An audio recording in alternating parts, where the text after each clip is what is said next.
Avui, en aquesta píndola literària, parlarem de Manuel de Pedrolo com a representant de teatre de postguerra.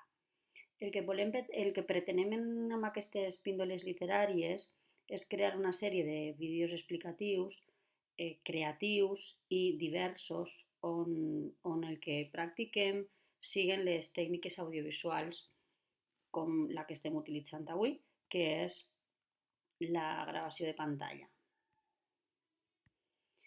Si comencem amb Manuel de Pedrolo, com podeu veure en aquesta infografia, unes infografies que estan extretes d'un tauler de Pinterest que van fer els vostres companys de segon de batxillerat l'any passat, en el 2019, podem veure que Manuel de Pedrolo, abans que res, doncs és un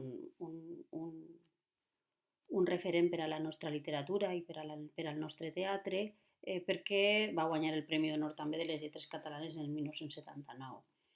Una altra de les qüestions que destaquem, sobretot ja parlant de teatre, és que la seva obra es concentra entre 1958 i 1963.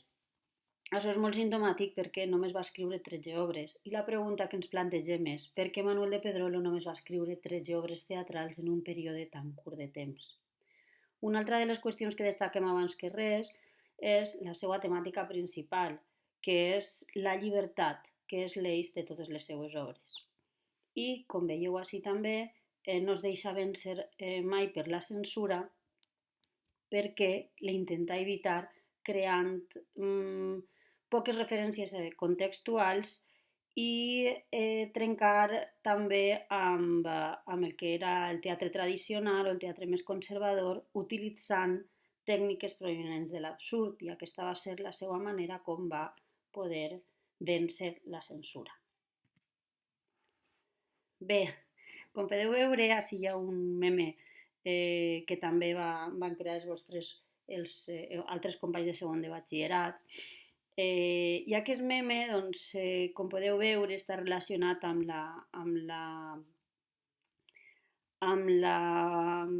forta, diríem, amb la forta consciència nacional que tenia Manuel de Pedrolo. Un dels seus aforismes és: una cultura només és viva en la mesura que és conflictiva, igual que uns altres, com pot ser l'idioma és la columna vertebral de la cultura o l'alliberament de l'home passa per l'alliberament dels pobles. Amb aquests aforismes podem veure com per a ell la literatura està al servei del país, vol normalitzar-la i per això va cultivar tots els gèneres, entre ells el teatre.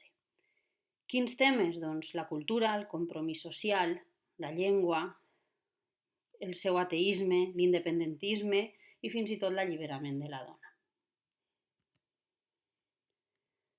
Així també tenim un altre meme que diu: des de quan faig jo teatre de l'absurd?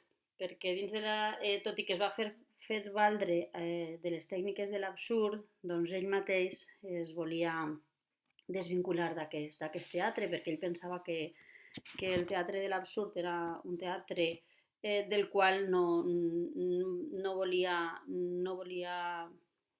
emmarcar-se dins d'aquest tipus de teatre, perquè ell considerava que la seva obra era massa coherent i tenia un aspecte massa nacional, amb una forta crítica política, i per tant el que es feia era utilitzar aquestes obres. Ara veurem dos de les seues obres i ens adonarem d'aquestes qüestions de les quals estem parlant.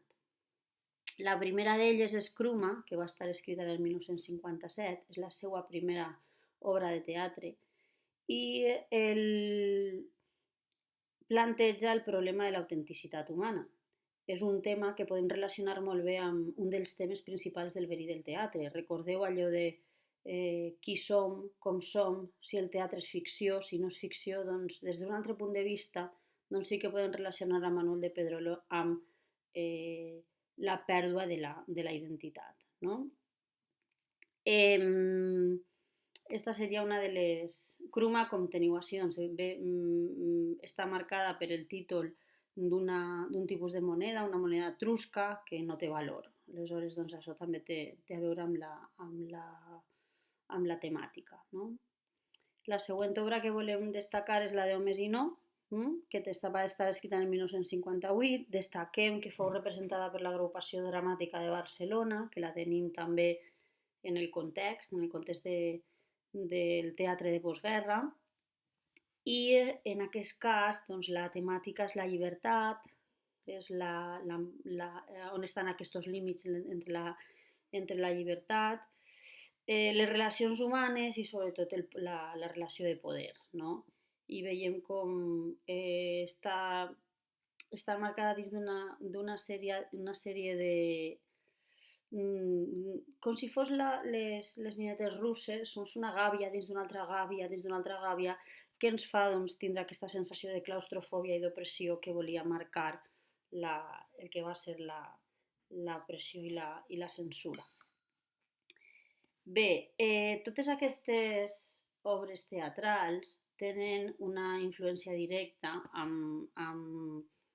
diríem, amb les corrents europees del teatre de l'absurd. Ja havíem dit que Pedrolo doncs, es basava en aquests paràmetres, tot i no considerar fer teatre absurd. Ells són Samuel Beckett i Eugene Ionesco, que podem veure doncs, que les seues nacionalitats, que les teniu així en la infografia, i eren les tècniques més innovadores del moment, i aquestes són les influències directes de Manuel de Pedrolo. Bé, així acaba la píndola literària. Esperem que us hagi servit com a mínim per a situar aquest teatre renovador de Pedrolo i també per a donar-vos un poc més d'informació com podríeu vosaltres crear també un vídeo explicatiu.